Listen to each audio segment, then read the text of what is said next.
yet unceded indigenous land, in recognition of which an OFIP board member has made a financial contribution to vegan housing for Aboriginal youth, an Ottawa-based transitional home for First Nations, Inuit, Métis, and Métis women ages 16 to 29. The background to this event, as you all know, there have been repeated calls for individual countries to suspend diplomatic relations with Israel, or for Israel to be suspended or even expelled from the United Nations altogether for its violations of repeated United Nations and UN resolutions, court findings, etc., citing previous moves against apartheid South Africa. The Ottawa Forum on Israel Palestine, OFIP, would like to open a public debate on the validity of the original UN decision in November 1947, known as UNGA Resolution 181, to recommend the partition of British Mandate Palestine into two states, a Jewish one and an Arab one. The debate will center on a clear motion. Be it resolved that the UN should rescind UNGA Resolution 181, commonly known as the Partition Plan for Palestine. Arguing in favor of the proposition are two people. Number one, Peter Larson, chair of the Ottawa Forum on Israel Palestine. For the last 20 years, he has taken a particular interest in human rights in Israel Palestine. He has led many trips to the region for Canadians interested in gaining a deeper understanding of the issues involved. David Mivasair, a retired rabbi with 30 years of service in synagogues and in spiritual care in Canada and the United States. David has lived in Israel for 4 different years, beginning in 1971, and has since been twice in recent years in solidarity with Palestinian communities with the Center for Jewish Nonviolence. Arguing in opposition to the proposition, number one, Robin Collins, Secretary of Canadian Pugwash Group and a board member of the Rideau Institute. He is past co-chair of the Canadian Network to Abolish Nuclear Weapons. And secondly, Arthur Milner, a Canadian author and playwright. Arthur's Polish-Jewish parents lost almost all of their families during the Holocaust. His play Facts toured Palestine and Israel in 2012, and he has written extensively on Palestine, Israel for Inroads Journal. He is a member of OFIP's Advisory Council. The agenda for tonight's session: each of the 4 panelists will make a 7-minute initial statement, which I will try to enforce strictly. Then each panelist will have 3 more minutes to respond to arguments that have been raised. That should take about 40 minutes in total. After that, the floor will be open to you, the audience, for discussion, debate, and/or questions. If you wish to raise an issue or make a statement, please raise your hand using the raise hand button. You'll see it at the bottom of your screen where there's a heart sort of midway called react. If you click on the heart called react, you will see raise your hand, and that will allow you to be seen by everyone to have raised your hand to intervene. Please keep your questions succinct to allow as many others to get in. Alternatively, you can put comments in the sidebar. At about 9 p.m., I will invite each of the panelists to make a short final statement. Please note that the discussion is being recorded and a copy will be circulated to all of you who have registered for this event. All that introduction being underway, I will now, if you permit, carry on with the timing and introduce our first panelist in favor of the proposed debate, and that is Peter Larson, chair of the Ottawa Forum for Israel Palestine. Peter, you've got 7 minutes. Over to you. Thank you very much, Rick, for your introduction and for agreeing to take on the task of moderating what I think will be an interesting discussion.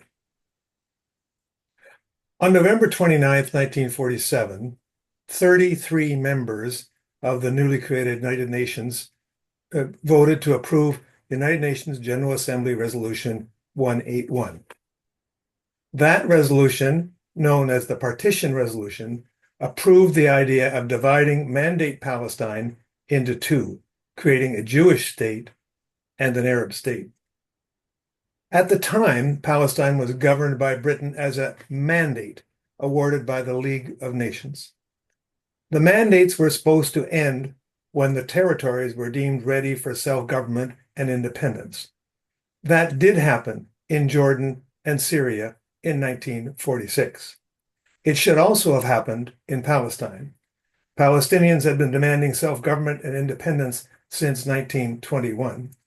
But UNGA 181 was designed to circumvent that, and instead its real objective was to create a new state for Europeans on Palestinian territory.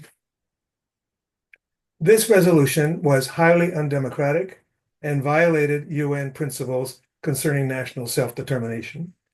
It should never have been proposed, it should never have passed, and it should now be rescinded. The pressure to support the resolution came from several sources.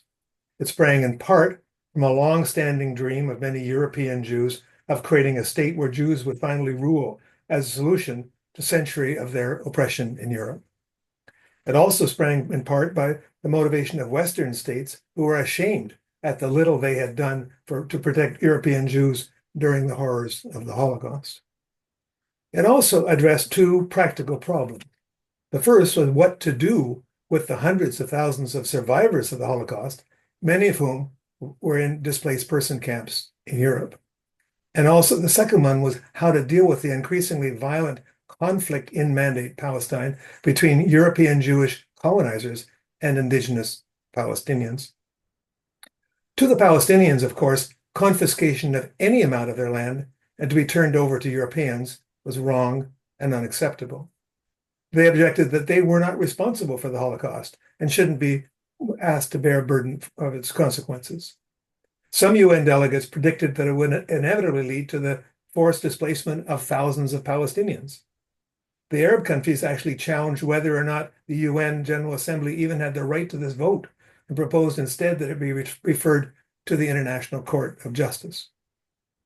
All these objections were ignored, and on November 29, 1947, 33 votes were enough to approve the resolution. Jewish colonists in Palestine danced in the streets.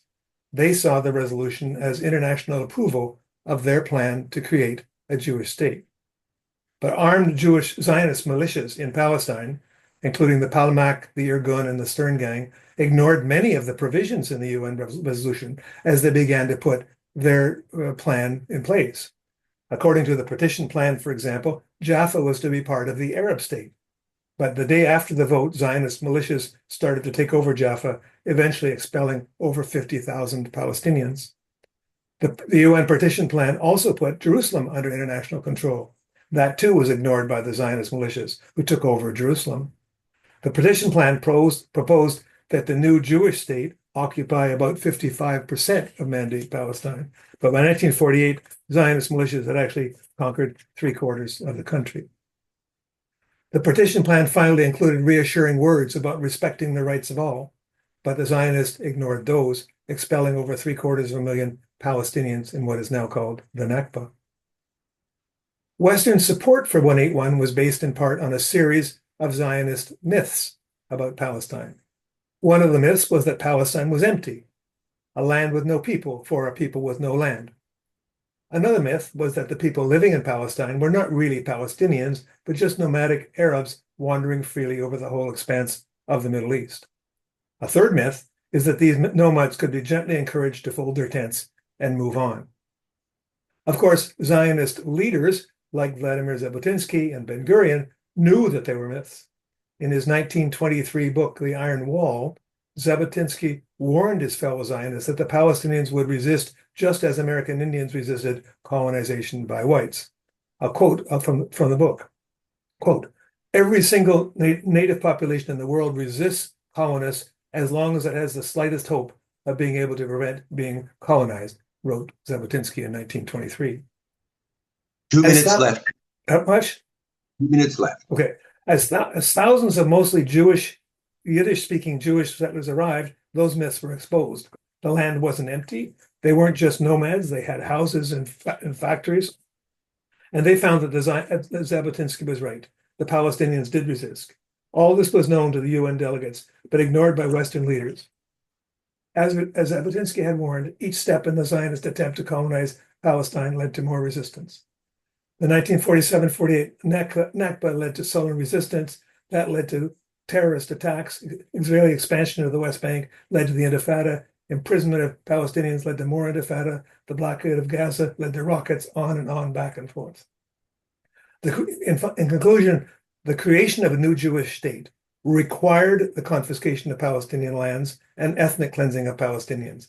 It was not a mistake that happened because of poor leadership on both sides. There is no nice way to replace one society with another. It has led to 78 years of repression, resistance, and bloodshed. It cannot and will not bring safety to Jews and has brought immeasurable hardship to Palestinians. The UNGA resolution approving this should be rescinded.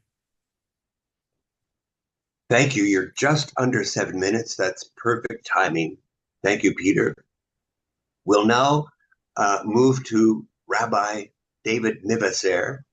I'm going to attempt to unmute you, David.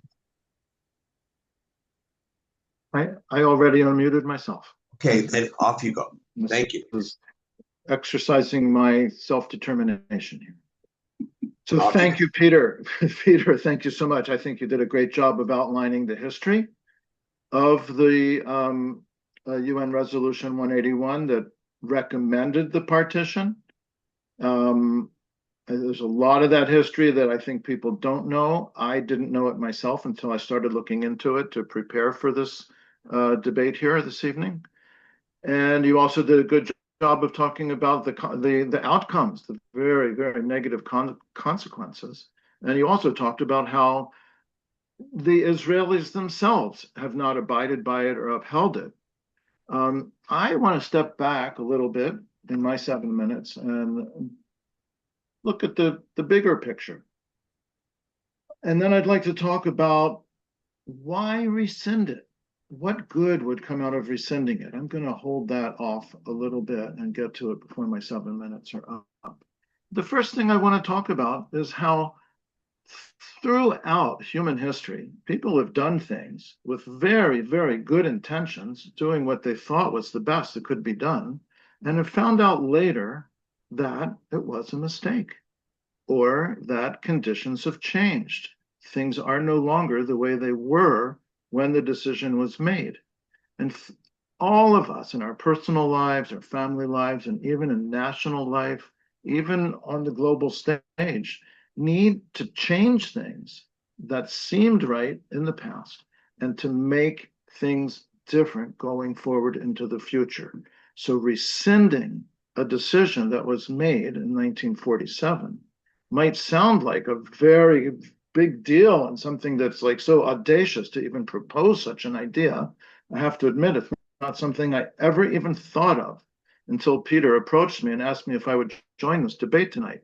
It never occurred to me to even think about the possibility of rescinding that decision. The decision was like a given. It was just a thing that we would just have to live with forever because the UN decided that, right? So I want to start off with the proposition that making change is necessary at times. In fact, that is the foundation of hope for humankind, that we can reevaluate decisions we made at one point in our lives or at one point in history, and we can change them. We don't have to just keep the future being something that's playing out a decision made in the past. And Peter talked about a lot of the flawed kind of process, like the intentionally manipulated process. I want to step back from that a little bit too, and even look at the whole concept that there should be something like a Jewish state and an Arab state, and the whole concept that there should be states based on people's ethnic identity or ethnic belonging to a group is a concept that, according to my understanding, really wasn't even a thing until the middle of the 1800s in the 19th century, with the rise of nationalism in Central and Eastern Europe. The idea became more current and more accepted that ethnic groups should have their own nation state, their own country. Up until then, there were mostly very small, like principalities, dukedoms, small kingdoms that were not ethnically based. And there were huge empires that were multicultural, multinational, multilinguistic, multi-religious. And I'm talking about, for example, the Austro-Hungarian Habsburg Empire had so many different ethnic groups in it, different religions were in it, right?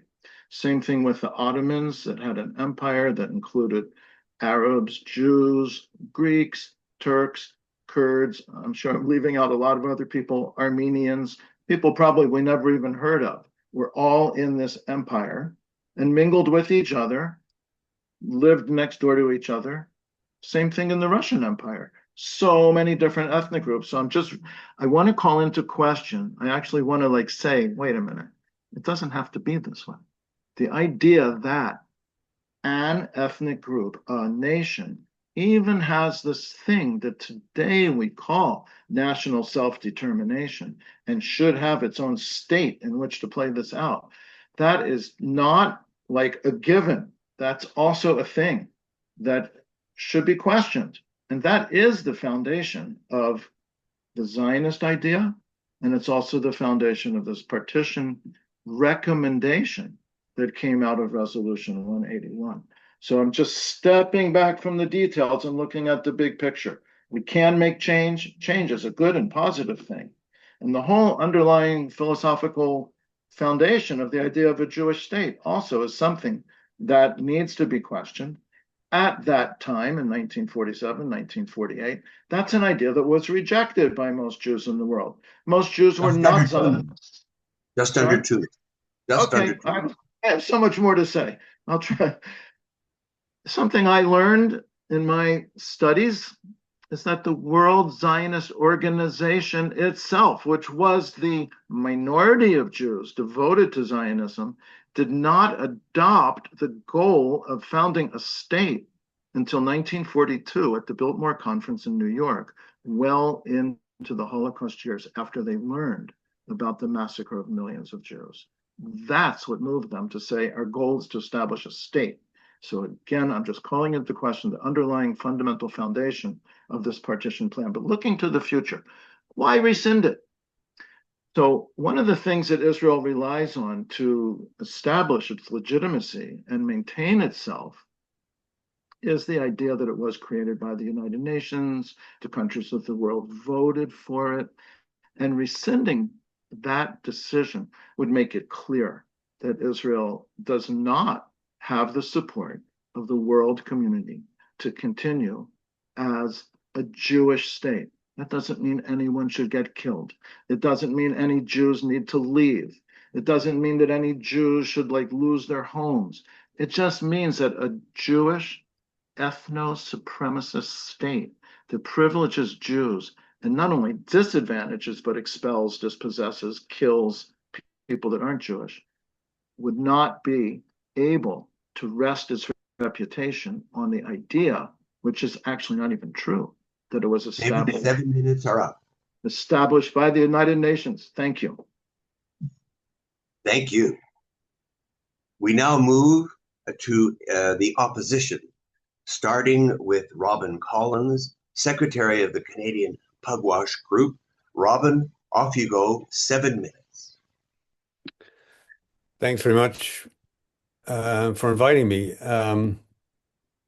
I think in the end we'll find that most of us have a lot in agreement here, but on the resolution itself, the primary reason to not rescind UNGA Resolution 181 is that it remains the only agreed international legal standard on the question of demarcation of Palestine-Israel.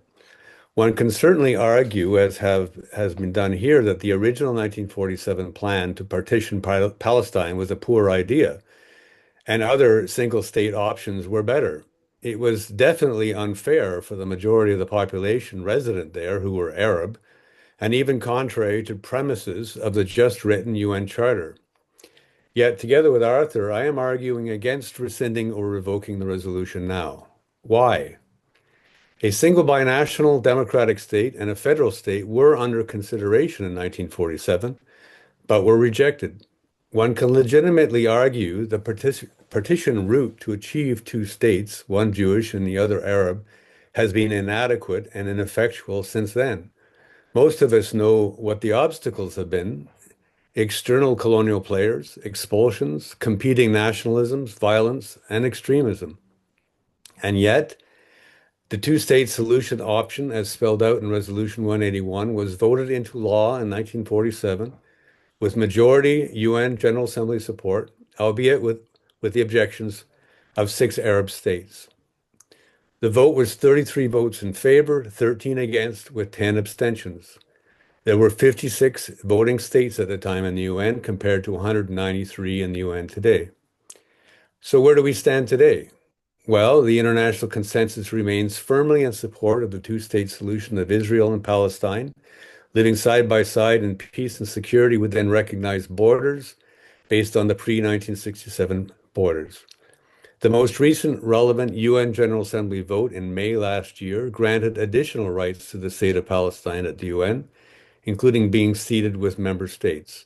143 countries voted in favor of that, 25 abstained, 6 not voting. Just 9 voted against, several which were small island states plus Israel and the United States. Notably, none of those opposed were Arab states, and no states opposed a two-state solution per se, except Israel. Now, as of March 2025, the state of Israel is recognized as a sovereign state officially by 147 states of the UN, or just over 75% of all UN members.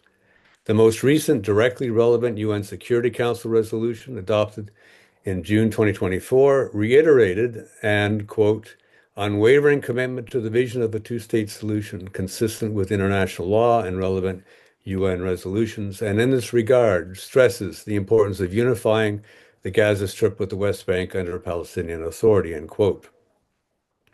These UN resolutions follow a very long list of annual General Assembly or Security Council resolutions that usually repeat the accepted language in recognition of two states following on from the 1947 partition decision.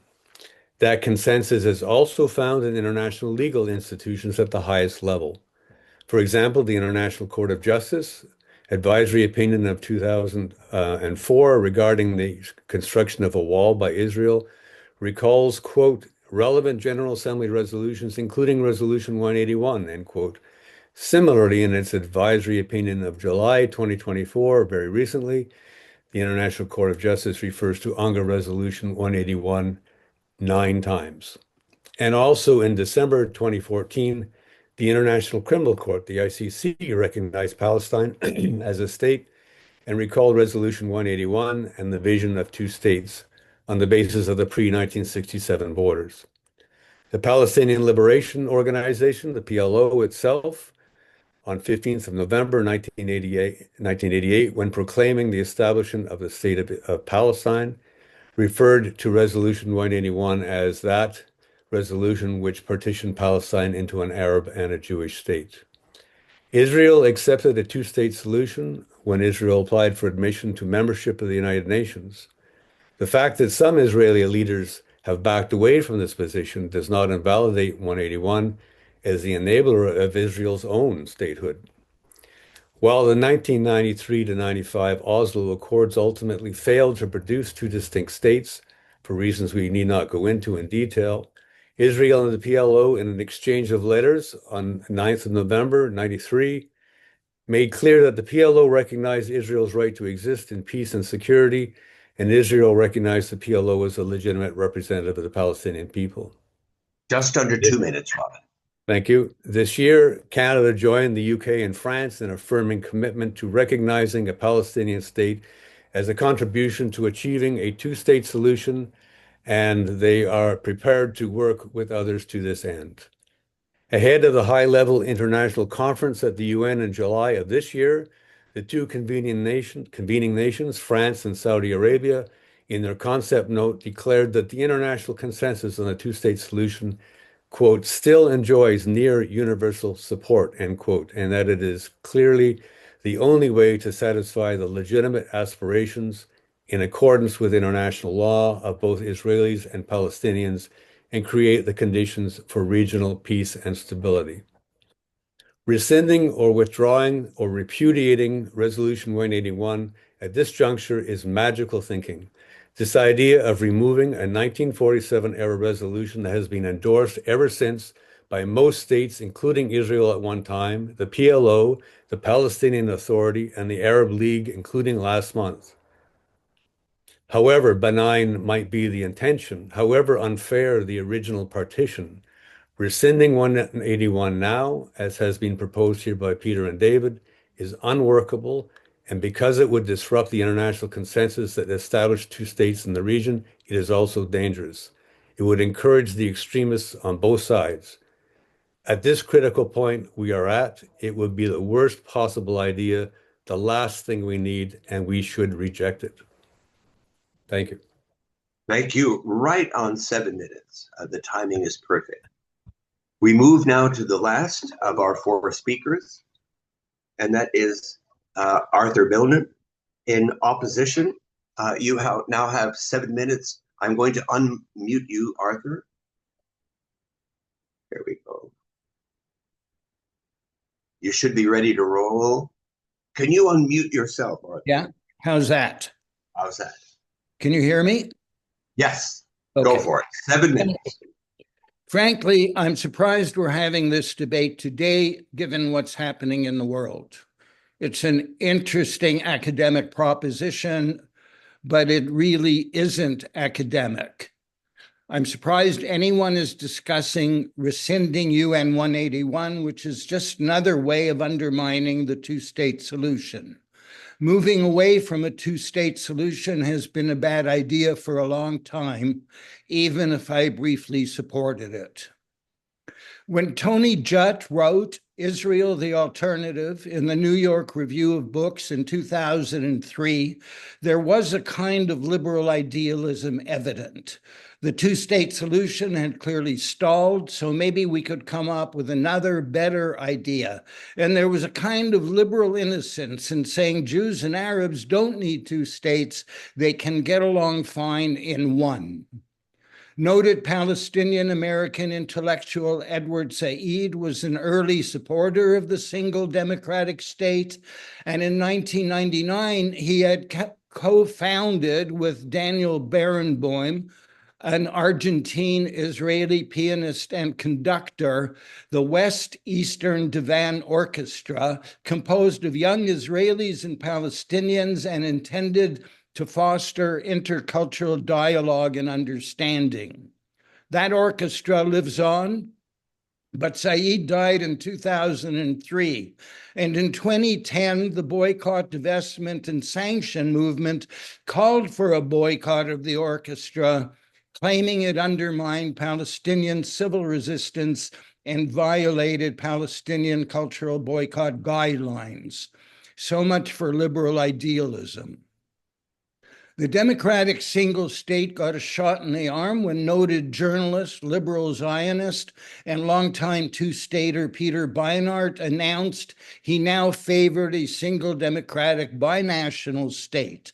But several radicals immediately criticized Beinart's vision because they said the new state should be called Palestine and Jews would have individual but not national rights in this new Palestine.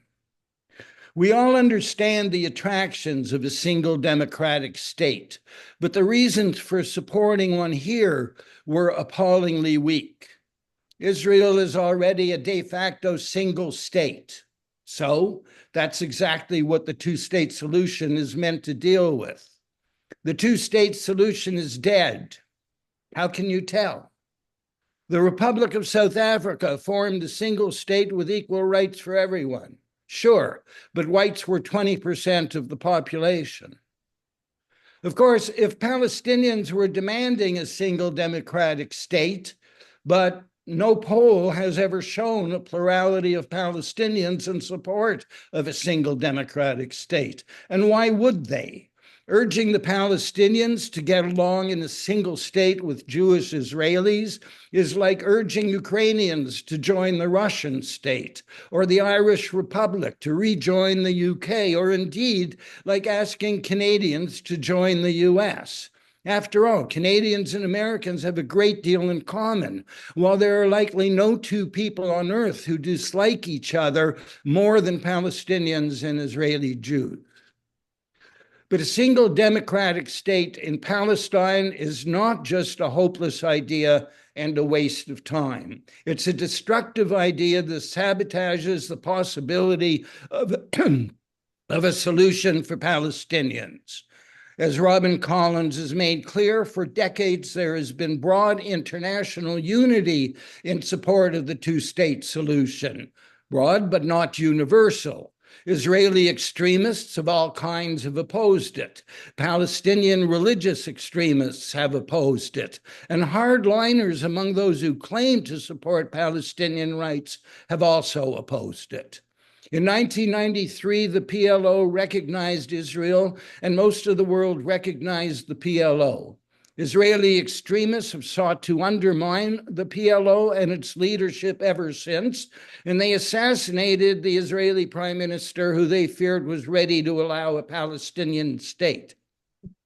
Extremist Palestinians were so opposed that they murdered Israelis in buses and cafes in an effort to derail negotiations. And for at least 20 years, hardliners among those who claim to support Palestinian rights have done their best to undermine the PLO and its leadership. One of the great tactical cliches of all time is divide and conquer. Why have hardliners in support of Palestinian rights formed common cause with Israeli extremists in splitting the Palestinian movement? Where are these hardliners who claim to support Palestinian rights but have undermined Palestinian unity at every turn? For the most part, they inhabit American universities. In 2002, 2007, and again in 2017, the Arab... 2 minutes, Arthur, 2 minutes. In those years, the Arab League endorsed a proposal for an end to the conflict. It offered normalization with Israel in return for full withdrawal by Israel from the occupied territories, a just settlement for Palestinian refugees based on UN Resolution 194, and the establishment of a Palestinian state with East Jerusalem as its capital. The Palestinian Authority, led by Yasser Arafat, immediately embraced the initiative. His successor, Mahmoud Abbas, officially asked U.S. President Barack Obama to adopt it as part of his Middle East policy. On November 20th, 2008, the Palestinian Authority placed full-page advertisements in Hebrew in 4 major Israeli daily newspapers, which reproduced the initiative in full and added that 57 Arab and Islamic countries will establish diplomatic ties and normal relations with Israel in return for a full peace agreement and an end to the occupation. Israel dismissed the Arab Peace Initiative out of hand. The international community sat on its hands, and the hardliners who claimed to support Palestinian rights ignored it entirely and again chose to be irrelevant. Thank you, Arthur. We're at the point now where we have concluded the initial introductions by our four speakers. I want to note before we move to the next step that we have about 100 participants taking part in this debate. And so far, I haven't seen any hands. I see one hand up, which is a very encouraging sign. And I see one question that has appeared in the chat function. Now I see two hands. Just a moment, my wife has a correction here. I don't get the, I'm not getting Okay, I've got them here, Edwina. Okay. So we move to this to the stage. I encourage you once again, as we listen to the final the four observations of 3 minutes each, that you look down to the bottom of your screen and check out the react function, which is circled with a little heart, and that will allow you to raise your hand if you have a question that you wish to include. Now, for the responses, 3 minutes each, we will start with Peter Larson. Thank you. And thank you to both Arthur and Robin. The conversation moved a lot onto what's happened recently, the debate of the two-state solution. The resolution is about a resolution that was passed in 1947.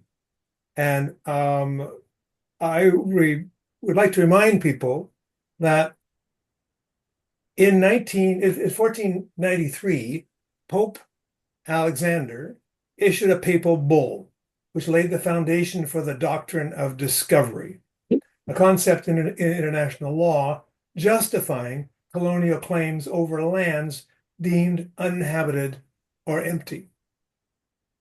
The Catholic Church and the Supreme Court of Canada have since rejected the doctrine of discovery. Rejecting the doctrine of discovery doesn't mean that Canada should disappear. It doesn't mean that I need to return to Sweden or that white settlers have to go back to where their ancestors came from. We cannot undo history. I can't go back to Sweden. I was never born there. But recognizing the doctrine of discovery, recognizing that the doctrine of discovery was racist and colonial, has set the stage in Canada for the truth and reconciliation process. It recognized the errors of the past and opened the door to finding a path forward for all Canadians, both Indigenous and not. In the same way, by rescinding the racist and colonial UNGA 181, the UN can say to the world, our resolution in 1947 was not a good idea. It has led to 78 years of pain and misery. We should start over. In Israel, as in Canada, a way must be found to reconcile the need for Jewish security with the concept of national self-determination for both Palestinians and Israelis. Thank you, Peter. We'll move now for another 3 minutes to Rabbi David Mivasair. Great. So I appreciate Arthur and Robin expressing themselves so clearly with so many facts and so much historical background, but it was all grounded on the idea of an international consensus supporting what's called a two-state solution. I think this international consensus is highly manipulated. Again, it's not what necessarily needs to be. The system that has created this consensus itself is an artifice, and it's dominated by certain forces that are pushing in that direction.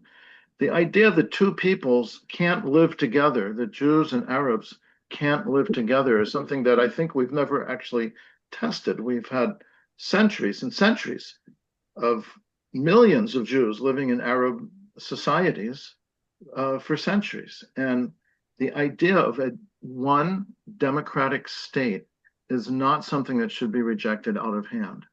It's something actually that is an ideal that we should move toward. And for the UN to rescind the partition decision from 1947 would be one step in that direction. It would be just what Peter said right now. It would be the UN saying, you know, We thought we were doing something right, but history has shown that it was a mistake, and we'll correct it by rescinding it and move away from the idea of separate people needing to be in their own separate spaces. The two-state solution, the state of Palestine, it's mostly a state of mind, right? 100 and some countries have recognized the state of Palestine, but there is actually no state of Palestine. And I think it would be good to remove the fiction that this UN partition plan created. Thank you, David. Well under the 3 minutes. We move now for 3 minutes to Robin Collins. Over to you, Robin.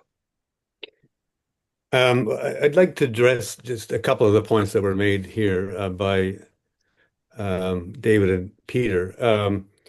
One, Peter suggested that we start over. That I'm assuming what he means is we should either go back to what existed before the two-state agreement, which either would be the British Mandate or the Ottoman Empire or some other formulation.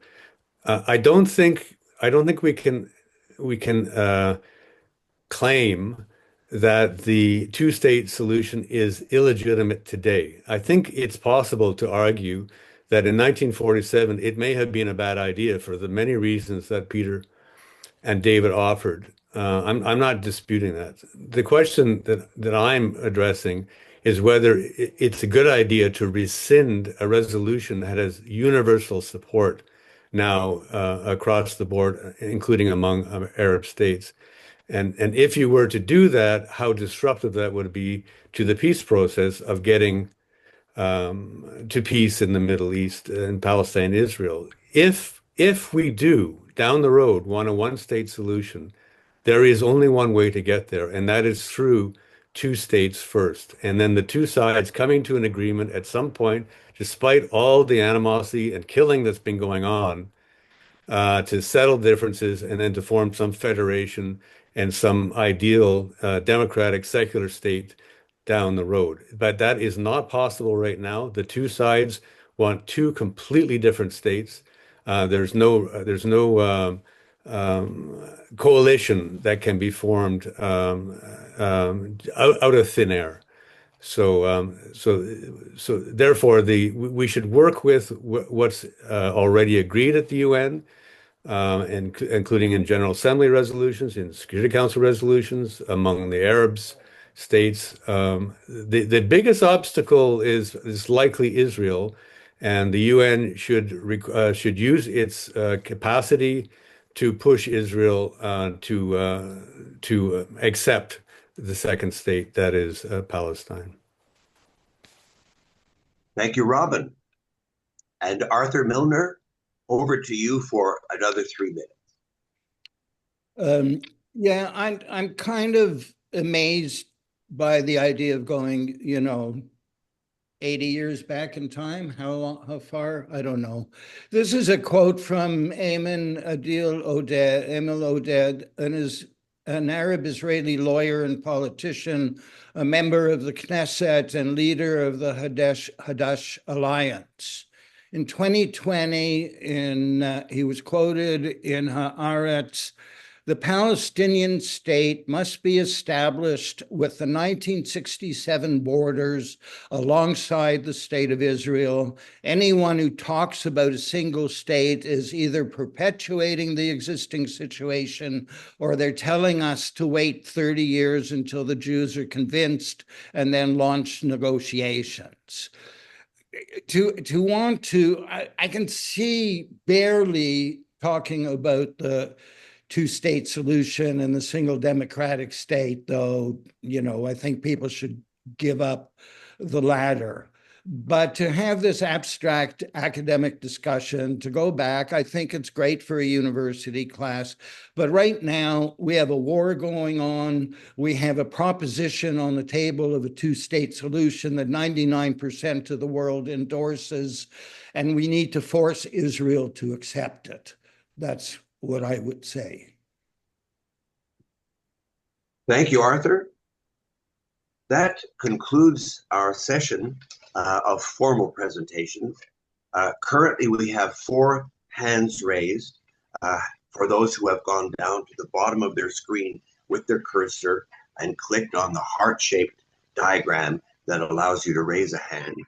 I have a rumor that the chat function appears to be disabled, although some have been able to lodge questions. And regrettably, I'm unable to undisable the chat function. But one question has been there since the beginning, before even the first hand was risen, and I'll take the liberty as the moderator to read it first. The question is from Ali Mala. Oh, now it just disappeared. I'm sorry about that. So here we go, Ali. And Ali asks, where is the international consensus regarding the ongoing genocide against Palestinians in Gaza? This is thrown out to any of our 4 panelists.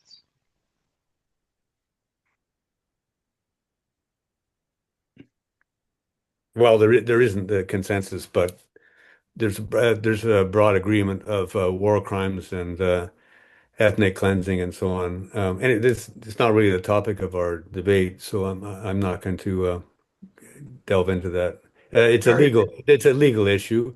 It'll be decided by the International Criminal Court or the International Court of Justice. All right. Thank you, Robin. Now we'll go to the first of the raised hands. Deanna Sherry, you raised your hand first. Hi, Please, thank you. My name is Dina Sharif. I just have very quick comments. First, if we're doing a debate, we need to debate using facts, and I just want to make some corrections. There is not a war going on. There is a genocide going on. Secondly, there are Palestinians older than Israel. So going back 80 years is really not that far. And 2 sides do not want a state. We heard that just yesterday and the day before. Israel is not looking for a 2-state solution. But here's what I really want to say. This is why I really put up my hand. You know, the indigenous people on Turtle Island and the indigenous people in Palestine ended up in the situation that they were in because old white men got together and debated what should happen with their situation. And what I'm seeing now is the very same thing.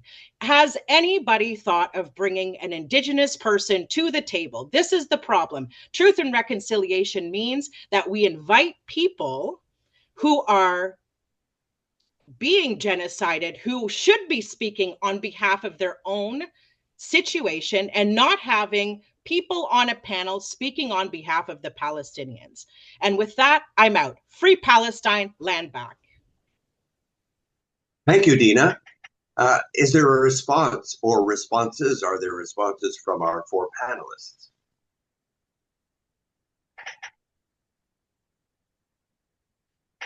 I'll respond. I agree. I even said that. And it's just apparent the demographic of our panel and who we are. And that's pretty clear. So maybe another time we could have another debate or discussion with Palestinians speaking for themselves about their own perspective on this. I think that would be really helpful. Okay. And we should not think that Palestinians all agree with each other any more than people should think that Jews agree with each other. There are different Palestinian positions. Clearly, there are Palestinians who want their own Palestinian state, and they might have different motivations for that. Some of them may just be very strong nationalists. Some might think that's all they can ever get, right? And then there are Palestinians who have a very different point of view. But we should all be clear that tonight we didn't hear from any of them. Thank you, David. Not yet. Not yet. Next question from Avram Rosner. Off you go, Avram. Thank you, and thanks to thank you, Robert. Thanks to everyone. I think there should be one state, but I think it's primarily, I agree with what was said before. It really should be up to the people there to decide, not to anyone else, not to any United Nations, not to anyone else, not to God or Allah. But that's, that's wishful thinking. Here's my question primarily for Arthur and Robin, who support keeping the UN Resolution 181. Could you please remind, because I had to go back and read it, and I thought I knew all these things for the last uh, 80 years, but obviously there was a lot I didn't know. Could you please remind us that resolution sets out what the exact boundaries of the Jewish state, quote unquote, and the Arab state, quote unquote, should be? And in the process of reminding us of that, because you support keeping that resolution, could you tell us, please, whether you support those boundaries for those two states? Thanks. Thank you, Avram. Well, actually, I don't know whether the resolutions has the exact boundaries. It does.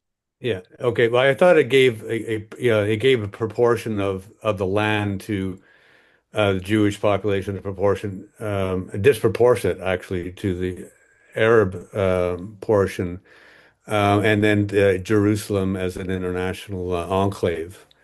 So, in terms of the partition, that's a very different delineation than what happened after 1968 with the war, and then much of the land was taken over by Jewish radicals, population state within the area that they were not granted by the Partition Plan. And in 68, even more was taken. So I'm supporting the UN, international UN standard position, which is pre-1967 borders. Okay. Does that answer your question?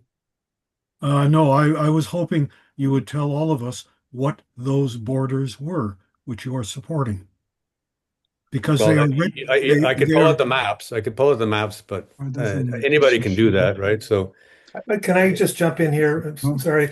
I think what you're getting at is that there was very explicit maps with detailed lines and so on, said exactly what it was. But that was 55%, and what the Zionist militias ended up taking in 1949 was 78%. So I think what Avram was pointing out is the difference between what the UN said. If you approve what the UN said, that's not what you ended up with. I think that's sort of the difference. Thanks, Peter. With that, I'll move to the next question from, I hope I'm pronouncing it correctly, Michel Yan or Michel Jan. Please correct my pronunciation and do ask your question.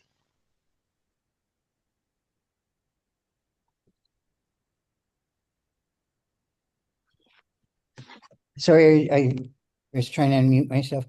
Yeah. Okay, so I have actually probably a few questions, which I'm gonna try to word as questions because, so, first of all, I don't know who keeps talking.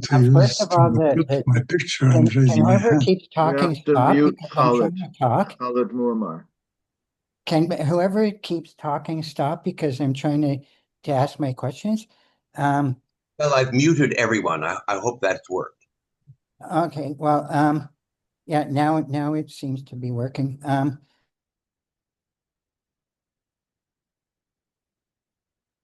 No, she's muted, and she has to be I'm unmuted. trying it. I'm trying.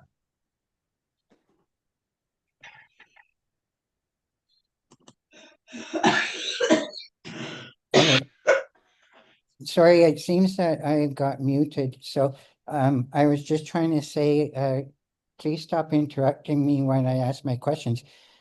So my first question is, the two-state solution, how is that going to happen when so much of the land is now occupied by Israel and by settlers?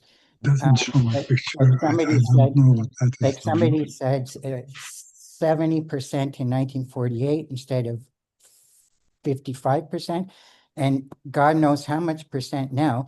Plus, that part of that land is completely decimated, which is Gaza's been rendered into rubble.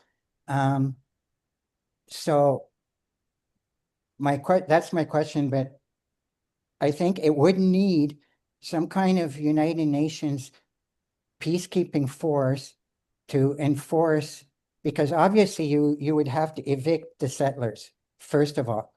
And if you wanted to go back to the 1947 boundaries as per the UN, you would probably also have to evict even more people. If you want to kind of look at a similar case, the partitioning of India into a Hindu and Muslim state. Off topic, I'm afraid.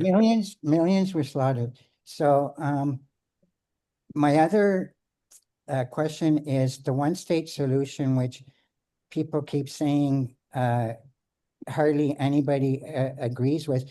It would not, and I agree there's huge animosity, so how to deal with it. The two-state solution wouldn't resolve the animosity. You'd have two countries that still hate each other.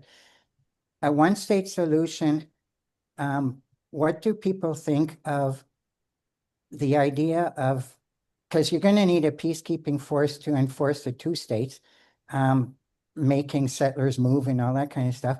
But what about a peacekeeping force to keep the peace once you've created this one-state solution? You're not on topic. Sorry.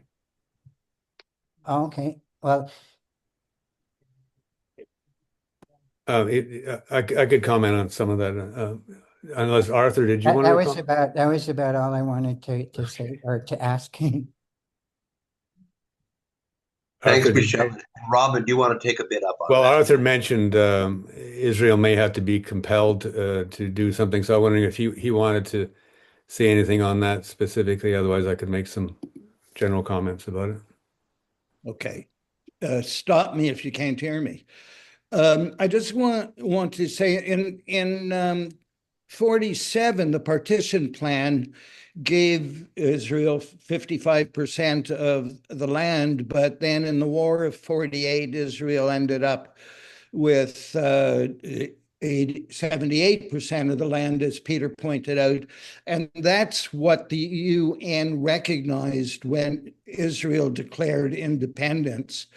When the PLO reached its agreement with Israel, I always wondered why they didn't raise the question of the 45%, but I think it's too late to go back now. And the 22% is what the PA and the PLO and every country in the world now recognizes. I've written in the past about the only way for any of this to happen is for Israel to be compelled to get out of the territories in the way that Iraq was forced to get out of Kuwait, to use an unlikely but I think appropriate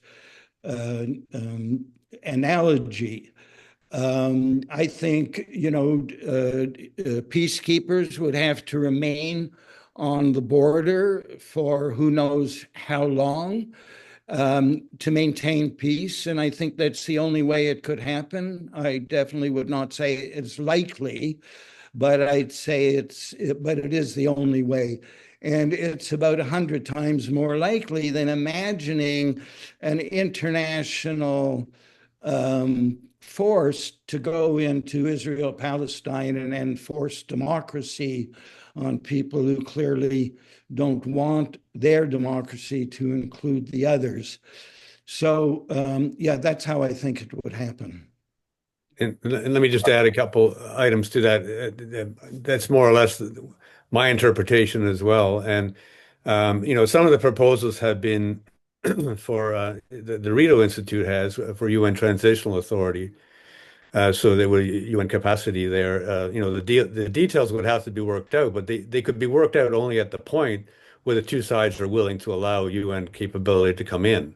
You don't bring UN peacekeepers into generally a battle. They do defend themselves, they defend civilians, but they're not war fighters. They're in there when there's some kind of a peace agreement that's being reached. So the two sides will have to come to an agreement. So the cynicism or the skepticism that some have expressed about how difficult this is going to be, that's quite true. But what Arthur and I are arguing is that anything else is even more difficult to do. So we are actually calling for a situation where, because there's two separate states, the two warring sides, if you want to phrase it that way, will have mechanisms by which they can come to a peace agreement, and then whatever happens, 100 years down the road is highly speculative. All we can go on is what is international standards, and that is a two-state solution without question. There is no international standard for a one-state solution. Thanks, Robin. Waiting in the wings now for the next question is Kendra Day. And Kendra, you can unmute yourself and then you'll be able to be heard. Hi, everybody. I want to note my bias first, I think. I am a Mizrahi Jewish person. I consider myself a Palestinian Jewish person. And I heard earlier there was a point about extremism on both sides if the UN resolution was to be abolished, if I interpreted that correctly. And I would like to say that I think we're seeing extremism already, regardless of an abolition to the resolution. Palestinian people are being killed for receiving aid. Is that not extremism right now? Are we not seeing that already? I wonder, what are we considering that if it isn't Israeli IDF extremism? I would like an answer to that. Yes, is your answer. Say that again, Robin. Yes, that's certainly extremism. So then how would an abolition of the resolution contribute to further extremism if we're already seeing that right now, regardless of this two-state solution? Well, the difference is that a two-state solution advocates a peaceful measure by which two sides can collaborate, first of all, for the agreement, and then live side by side after a period of which they can decide to form better, closer ties. The original partition included an economic union between the two sides.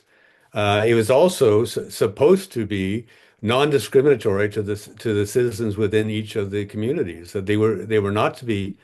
I mean, it's hard. I'm arguing out of both sides here because a Jewish state implies a certain kind of, if not ethnic, a religious community specifically. There's an advantage to one particular community. But the resolution actually has obligations within it that allow for all citizens of each group to live fairly and democratically, and with an economic union between them. So extremism, what we're talking about, I think here mostly, well, we can talk about October the 7th. We can talk about, bombing of buses. We can talk about what Israel has done, disproportionate killing, and everything that we all know about, and which has inspired this discussion probably. So there is, we have to acknowledge the extremism on both sides. In my one statement that I've made is that the October 7th events, this was not national liberation. This was a very damaging activity that has put the Palestinian cause back by decades, likely. I'd like to jump in here if I could about this whole question about back onto UNGA 181. It had all kinds of lovely talk in it about economic union, about preserving the rights of minorities, talk about the borders, talk about the fact that Jaffa was to be part of the Arab state. Talk about the fact that Jerusalem, but the Zionists took the heart of it was approval of the idea of a Jewish state. They forgot, ignored, trampled over all the rest of it. And so what we left with is this notion that the UN approved of the idea in 1947 of the creation of a European-based European state for European Jews. That's what was left of it. And to refer back to it now as if it was some kind of justification for what's happening now, I think is ridiculous. Except that the majority of Arabs are supporting the initial. Well, they didn't support at the time in 1947 for sure because it was unfair. Okay, it was unfair. I don't think we disagree on that. But I'm sorry, I'm going to jump. It's the majority of the Arab states, of course, they're all dictatorships. There's no democratic state in it. I mean, they all have their own interests. This is not. If you have said, and others have said that that 98% of the world community believes in a two-state solution. That support is paper thin. They haven't done anything to make it happen. When Israel's taken all kinds of steps to make it impossible, they've done nothing more than speak. That claim that they support a two-state solution, I think, is worth nothing. So it's really not deep at all. If that's paper thin, the alternative is even thinner. It's not just the Arab states. It is the UN standard. 147 states, or actually, if you look at if you look at the states that endorse 181, you'll find it used to be the United States and Israel were the only states, and a couple of island states Israel that didn't opposed support 181. It didn't vote. Well, I'm sorry. Could we have a chance to have our say as Sure, well? absolutely. People are raising their hands and politely waiting. Thank you. I think, Ali, I'll agree with you. Let's shelve that discussion, rich as it is, until the end, and turn to the next hand that's up, and that's Josh T. from New Orleans. Can you unmute? Thank you so much, and thank you to all the panelists. Just really quickly, I want to just clarify a couple of points and ask my question, which is, one, there was a lot of mention about how many times the 181 came up in the recent advisory opinion. I think there's one line in it that's really important, though, where they said, the partition was never implemented, right? So the idea that it's settled and established, I think that's going to prove to be one of the most important lines in that entire decision was it was not implemented, right? But beyond that, I'm curious to what the panelists who are in favor of a two-state solution think that two-state solution represents. Like, what is that practically? Because I don't think it ever existed. But what is it to you? Because to me, it's everyone losing on day one, right? It's because people already live together, right? That's not a question. People already live together. Israel is one state ruling over the entire territory. So how do you practically envision that? How is it not just a fantasy? Because when we talk about all the countries in the world that agree with it, there's a reason they all agree with it. Because if you say one state, you necessarily say that Israel cannot exist as a Jewish state. So that's kind of taboo, and no one has any room to move. But I don't think that should be read as a consensus. But my real question, my bigger question, besides just what is the two-state solution that you envision, is how are we having this conversation in a time of genocide, believing that Israel could ever possibly come out of this still existing, especially still existing as a racist ethno-state, conceivably the logic by which this whole thing played out, right? Because I challenge you to think about this. There are not two peoples in that land. When you are living under the rule of one government in one territory in the modern world, you are one nation. And the reason that genocide is happening is because this nation does not represent all the people who live there. So how do you possibly think, how are we having this conversation without consideration that this is the genocide going on and we cannot allow Israel to exist after this, nor can it have a say? Josh, that's nice and succinct. Let's see if there's a response. So you don't think Israel should exist, you're saying? Absolutely not. I don't think it ever should exist. I don't think it was good for Jews either. It's a Jewish peoplehood is a racist idea. It's a Nazi idea. Hitler wrote about it all the time. It's ethno-nationalism. It's the thing that destroys us everywhere in the world in every minority. We shouldn't see that as a radical idea. I don't think Israel should exist either. Just want to be really clear. I'm the guy that lived there for 4 years, remember? I'm the rabbi. Israel should not exist. It's inherently unjust. And I don't really care about an international consensus. I want to speak the truth. International consensus is just the outcome of political machinations. It's not just. It's not the way things should be, right? Any more so than the court of law determines justice, right? Those things, like what you just called an international consensus, are the outcome of just political manipulations by powerful forces. So I think it's important to say that Israel should not exist. So, David and Josh, you just put your finger on a loaded debate, but we'll try to get everyone in by 9 o'clock if you'll permit. I want to also mention that in the chat function, there's a rather long message from Tina Liakopoulos, and I have not forgotten you, but we must honor those who've had their hands up, and I'm going to turn now to Ali Mala. Oh, thank you, and thank you all for, thank you, Richard, and all for this very important discussion. But let me start by clarifying one thing. Is when I asked in the chat about the international consensus and genocide, Robin said this is not the topic. By God, what do you mean it's not the topic? You know, we have been for the last 22 months a powerful state, a legal state, in my opinion, engaging in ethnic cleansing against Palestinians. And here we are having the luxury of time and the intellectual debate about a United Nations resolution was created in 1947. And by the way, it's 225 now, 2025. So where is the international community? Where is the consensus by the power, you know, to implement any fair resolution for anyone? So my question here is, and I hope, Robin, you know, maybe we'll have another debate, you know, Richard and Peter. We would really welcome another opportunity for different time, different topic, and talk about this.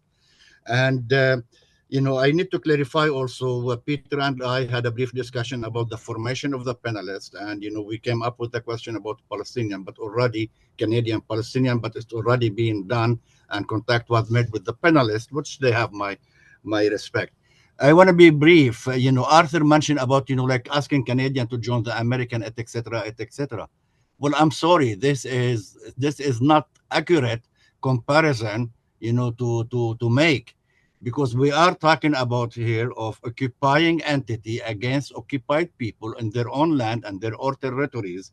And my question is, you know, especially for the one who was advocating for 1947 resolution and later on, you know, the Declaration of Independence by the so-called State of Israel, does that declaration define the borders of the State of Israel? Does Robin know or anybody know? And why is that? Thank you so much. I don't think it does. No. The Israeli state was declared in 48. The PLO declared a Palestinian state in, help me here with the date, 84. I got that right? Anyway, somebody else must know. The borders are in question as to what they will be when the two states agree to there being two states. I'm sorry, I'm not referring to the border with the Palestinian. I'm referring about the border of the so-called State of Israel. You know, like, let's say Lebanon, Syria, you know, all the way up to the Euphrates. That's what I'm questioning. You look at the map, there is a defined border for Canada, defined border for the state, defined border for any so-called state. Yeah. Do you know the defined borders for the State of Israel? Well, I can pull up the map. We all can pull up the map. So are you questioning the borders of Israel or vis-a-vis the Palestinian occupied territories? No, or are you talking about the other Arab states? To refresh your memory, 2 days ago, Netanyahu posted a map referring to the State of Israel all the way up to Iraq.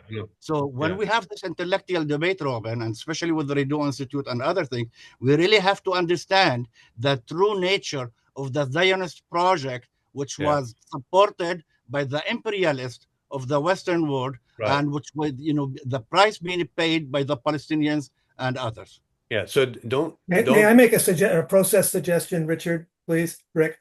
Since lots of people want to speak, I'd suggest that we just ask each of the people with their hands up one after the other to make a comment so they can get there without the panelists being expected to respond to it, because we're going to run out of time.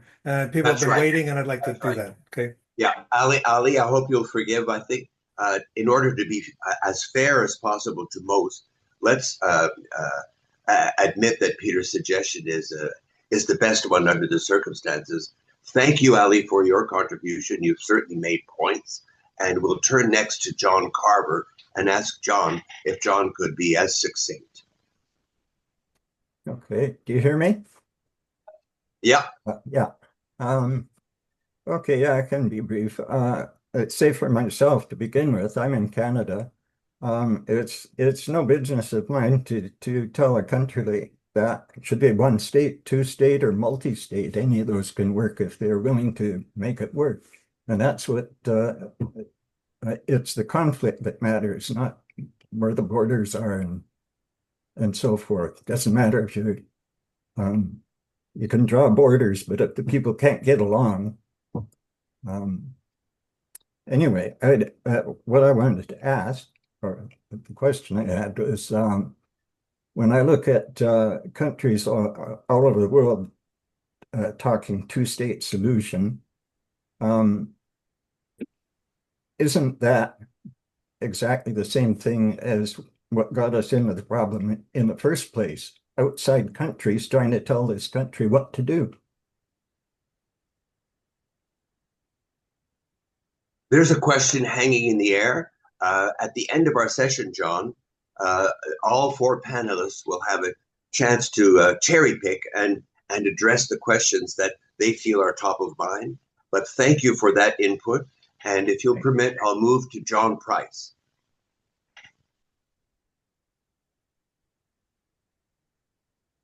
John, can you unmute yourself?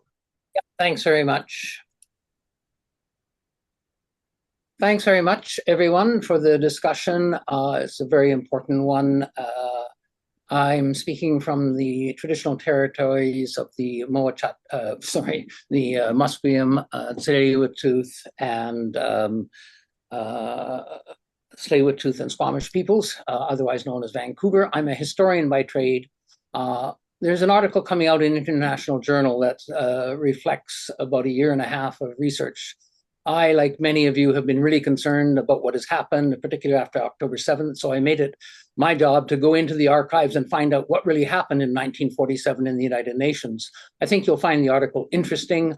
What I want to say is what I learned in the process of doing that research over a period of 1.5 years. The first thing is that the Resolution 181 was known to be by the major powers, the UK, the United States, Canada, and others, that the United Nations did not have the power to create states. It only had the power to recommend something. That was the only power it had, was to recommend a solution. And what the archives show is that, for instance, the UK Foreign Office concluded, and this is down, you can research it, you'll see it in the article, and you can go into the documents yourself. It is not, this is what the Foreign Office in the UK says to the United States, who agree with them. That is not correct to consider that the 29 November resolution, that's 181, establishes a legal basis for creation of a Jewish state. Furthermore, it states that Israeli claims to recognition cannot be supported by appeal to UN authority. My point here is that the states concerned that were backing the formation of Israel and the two states, the backed 181, knew at the time that there is no legal basis for such a development. And 181 does not provide in international law any legal basis for the creation of Israel. What's the basis for the creation of Israel? The basis for the creation of Israel is the force of arms. It's violence. That was the basis upon which Israel was created, and that's the basis upon which Israel continues. It's the main way its existence is perpetuated. And it's also based on the denial of the right of self-determination of Palestinian peoples in 1947, a denial that has continued for the past 80 years. So those are my conclusions after a year and a half of research. I defy anybody to dispute the fact that there is no legal basis to the creation of Israel in the United Nations system. Where it is, it does have recognition by countries, and the United States, Truman, and the Soviet Union immediately recognized Israel when it issued its Declaration of Independence. The fact that they did so gives them recognition, and the fact that other states went on gives them recognition. And so now we have a problem, right, where no legal basis except violence, except self-determination denial of Palestinian people, and here you have this whole system that's bought into it. That's the problem that we're now grappling with, and until we come to terms with what the real problem is, we won't get anywhere. Thanks very much. Thank you, John.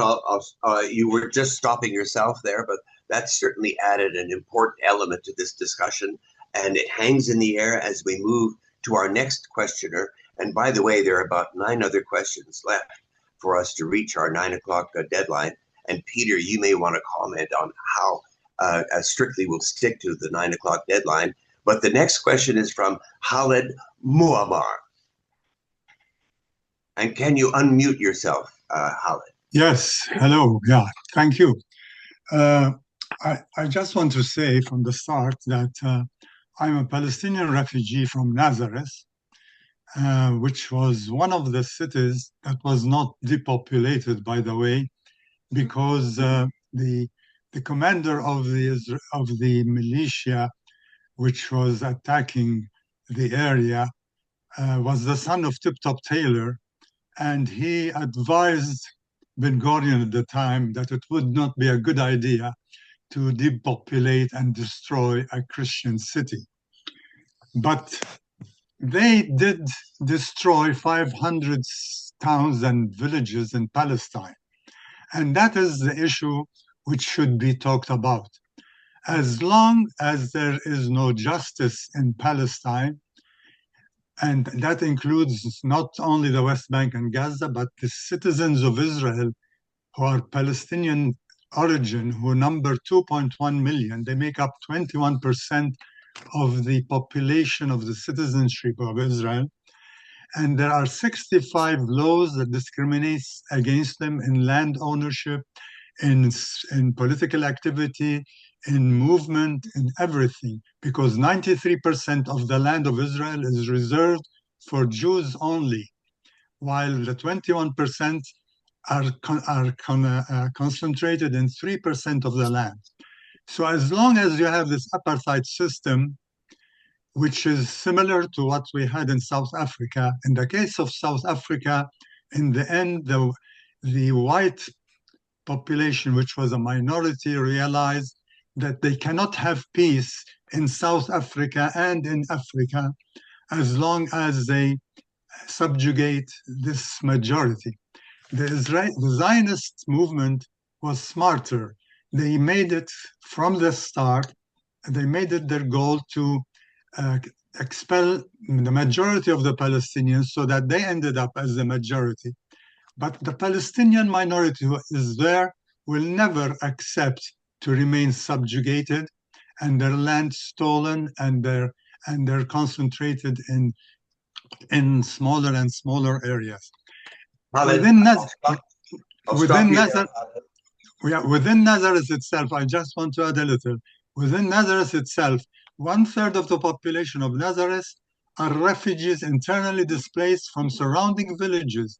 They are citizens and they're not allowed to go back. So as long as that injustice remains, as long as apartheid remains, there will be no peace in Israel, in historic Palestine, in the Middle East, and in the world. Okay. Thank you, Khaled. Before David, I turn to you, Knopper, who's been waiting patiently. So has Tina Liakopoulos. And Tina, I hope that this private message is one that you wanted me to read. Why are we rewarding people who have committed crimes and crimes against humanity for over 100 years and now a genocide to keep any part of the land when all of it belongs to the Palestinians, and the solution should be up to them and only to them. Finally, the last sentence, the Palestinians are still losing the land. There's nothing peaceful about this. One state and Palestinians decide who stays and who goes. The genocidaires should have absolutely no say, period.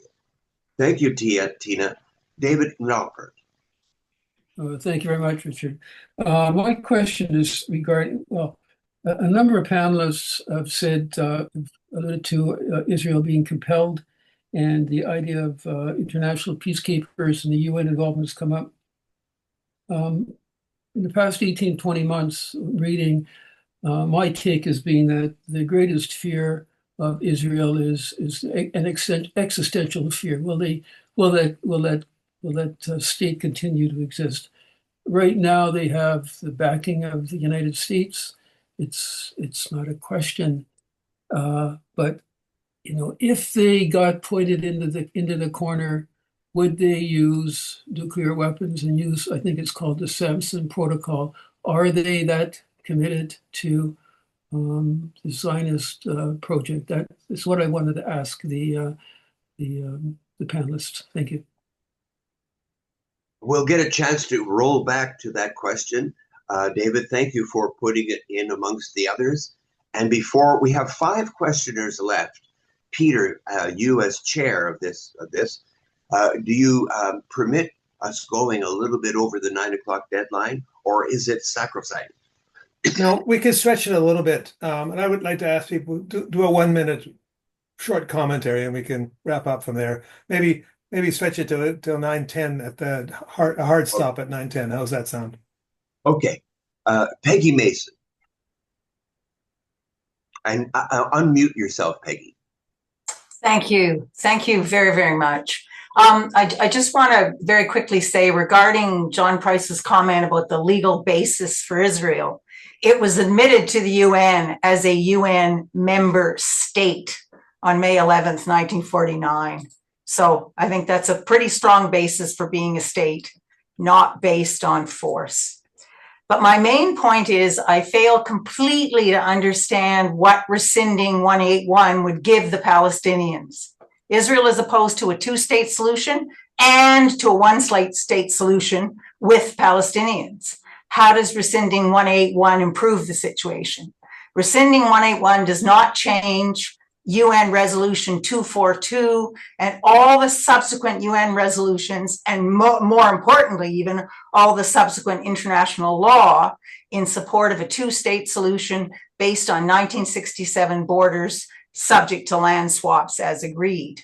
It's not just international consensus in favor of a 2-state solution, it's international law in support of a Palestinian state. Rescinding 181 does not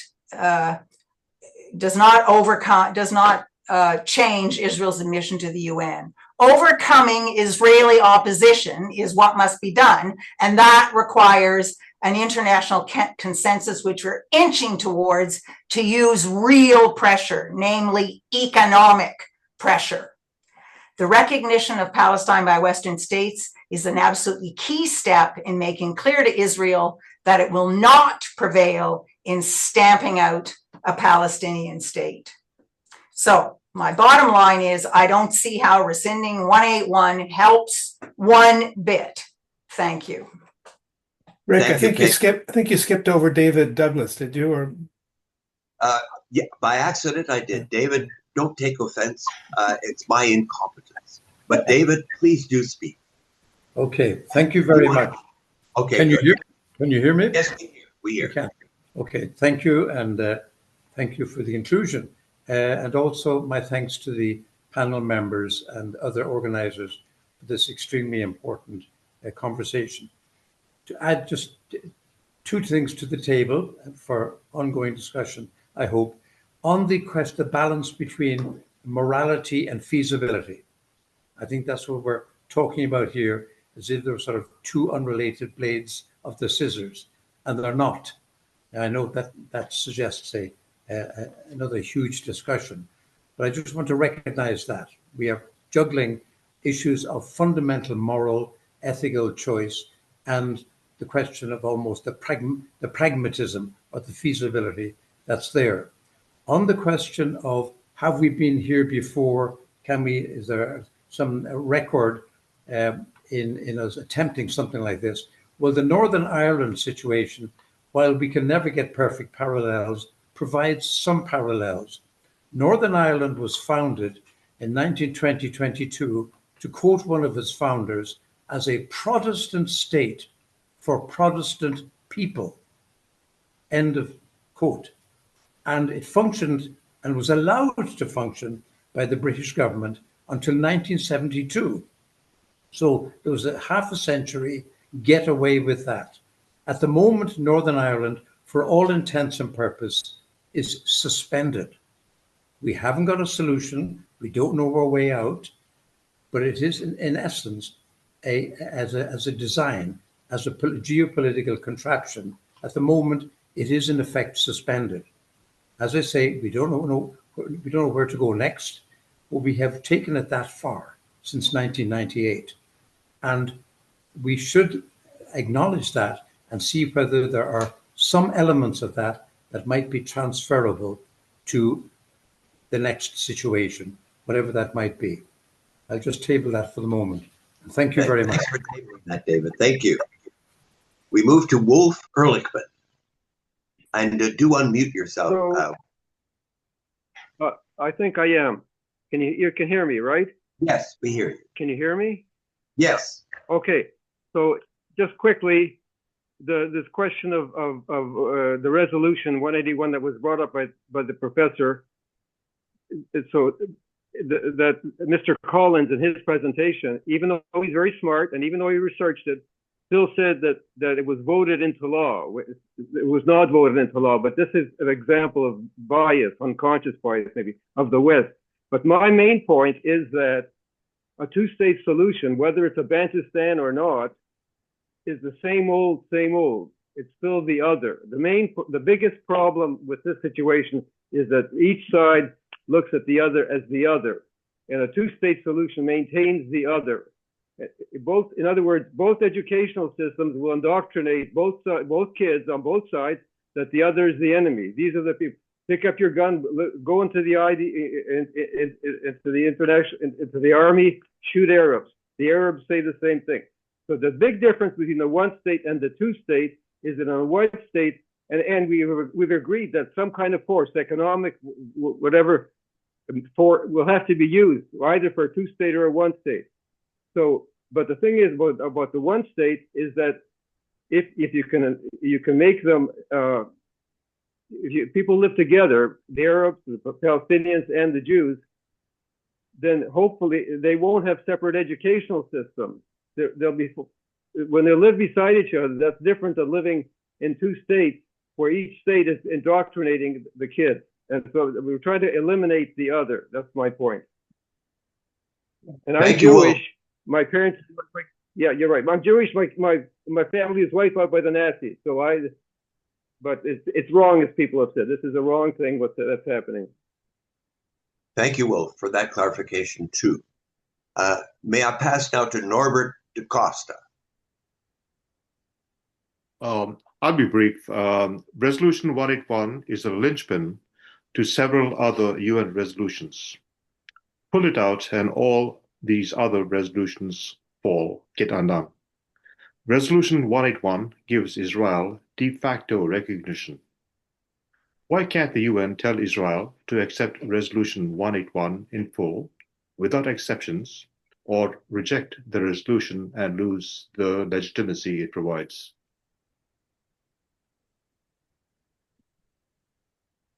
Thank you, Norbert. And finally, before we have brief summaries by our four panelists, Lucy Drake, you'll be the last question in this session. And do unmute yourself. Thank you so much, everyone, for your opinions and all the things you brought to this discussion. I'm going to be very brief. I just want to say, so I identify as a transgender woman and live in Canada, so I do know my privilege and all of that sort of stuff. And while I may not have a voice of Israel, I do have friends that are in Palestine. I do have a friend who taught university in Palestine, and they have a very strong opinion about what's going on over there. And I'm limited by the media I've seen and all that sort of stuff. And I just want to say genocide is genocide. I have read the IDF combat hand training book, and anyone that's teaching their fighters to do the stuff that they're doing over there, it's just not right. And I'm just going to leave it at that. Thank you so much, everybody, for your time and everything. Thank you for your contribution, Lucy. Thank you. That's the end of the questions. It seems that we could have gone on literally for hours, but we're at a point now where we're at the end of our debate, and we have four debaters, 2 for, 2 opposed. May I start with asking each to put in their final cap comment, keeping it as brief as possible, but hitting the essence. I'll start with, of course, Peter Larson. Unmute yourself, Peter. Yes, and thanks for that too. UNGA 181 gave approval to the legal segregation of people based on race and religion. At almost the same time, in South Africa, the National Party implemented a new series of laws that basically did the same thing. The South African legislation was very similar in principle. It gave most of the best land to the white population and restricted movement for non-whites. It was a way to ensure that South Africa would continue to exist as a white-dominated society. The South African system was called apartheid. Apartheid was wrong, and it has been rescinded. UNGA was wrong, and 181 was wrong. It should be rescinded. A month after it was adopted, a note was sent by Jerry Riddell, Pearson's principal advisor, saying the plan of partition gave to the Western powers the opportunity to establish an independent, progressive Jewish state in the Eastern Mediterranean with close ties to the West. That was the objective of the process, and it should be rescinded. Thank you, Peter. David Mivasair. Yeah, thank you. So I'll go back to my original point as a summary, which, regardless of everything else we've said tonight, rescinding the resolution that recommended the partition of Palestine would be a way to reduce Israel's ability to rely on that as a foundation for its legitimacy. It would be a step toward rethinking the whole arrangement of a Jewish state and an Arab state next to it. And I think that would be a very good step in the right direction. And this entire discussion is something that's well worth us thinking about. To even have that idea in our minds creates a possibility that we can get beyond this kind of binary thinking that pits some people against different people, separates people into different camps, and actually turns us against each other. That's why I hope that we'll go beyond this debate tonight and actually one day see a vote in the UN to rescind that resolution 181. And thank you. Thank you, Rabbi David Mivasair. Robin Collins. First of all, I wanted to acknowledge many of the points that all sides have made here, including many in the audience. I think many think that some of us disagree that what Israel is doing.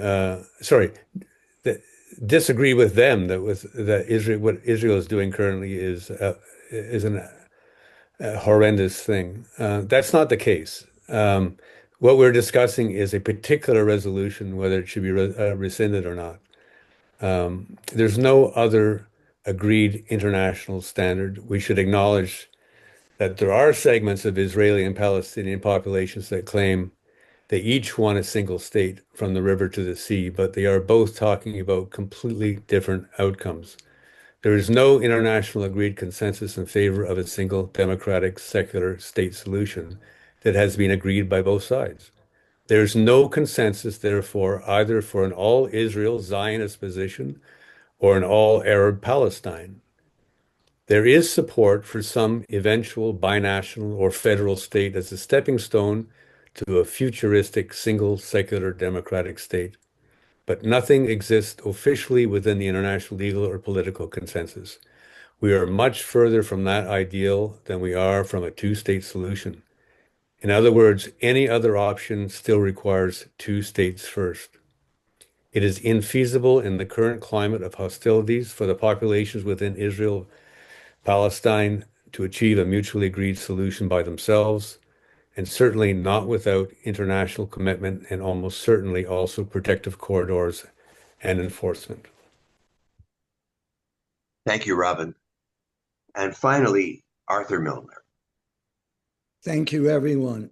I agree with Robin. I agree very much with how Peggy Mason articulated the situation.